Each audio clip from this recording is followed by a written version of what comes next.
নমকিন ছবির জন্য গল্পকার হিসেবে ফিল্মফেয়ার পুরস্কার পেয়েছিলেন সাহিত্যিক সমরেশ বসু। তাঁকে নিয়েও মজার অভিজ্ঞতা কম নয়। আমার উপর ভার পড়েছে ওনাকে এয়ারপোর্ট থেকে আনা, কারণ উনি বাংলা ছাড়া অন্য কোনো ভাষা বেশি জানেন না। এসে গুলজার ভাইয়ের বাড়িতে বসেছে। প্রথম পেগ ঠিক আছে, উনি খুব অমায়িক, সময় এমনি ভীষণ অমায়িক, মানে মিটি করে হাসছেন। দ্বিতীয় পেগটায় হঠাৎ এরম হয়ে গেলেন।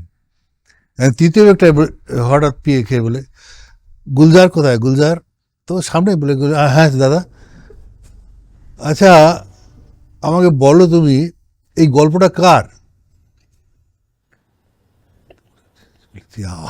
আপনার গল্প? না না, আমার তো নয়, আমি তো মনেই হয় না যে এটা আমি লিখেছি। তুমি আমাকে বলো যে গল্পটা কার, আমাকে এনেছো কেন এই গল্পটা? সিনেমার জন্য একটু একটু তো বদল করতে হয়। সেটা ওনার একদম মানে প্রচণ্ড খেপে গেলেন, খেলেন না। তারপর যেখানে উঠেছেন আমাকে গুলজার বলে, নিয়ে যাও ভাই তাড়াতাড়ি, কি করবেন, মারবেন টারবেন না কি?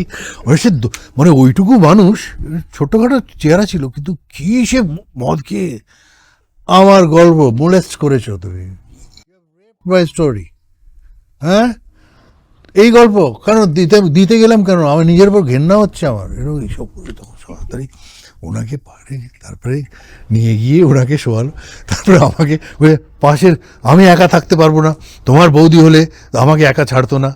পাশের একটা মেয়ে ছিল, শুয়ে বললো ওষুধ সব এক গাদা, সে হোমিওপ্যাথি।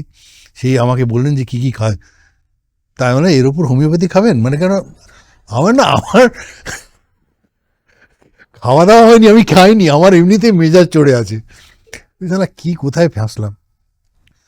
বিশ্বাস করে ভোর 3টের সময় আমার ঘুম ভেঙে গেছে, কারণ আমার লাইটে ঘুম আসে না, অন্ধকার না করলে।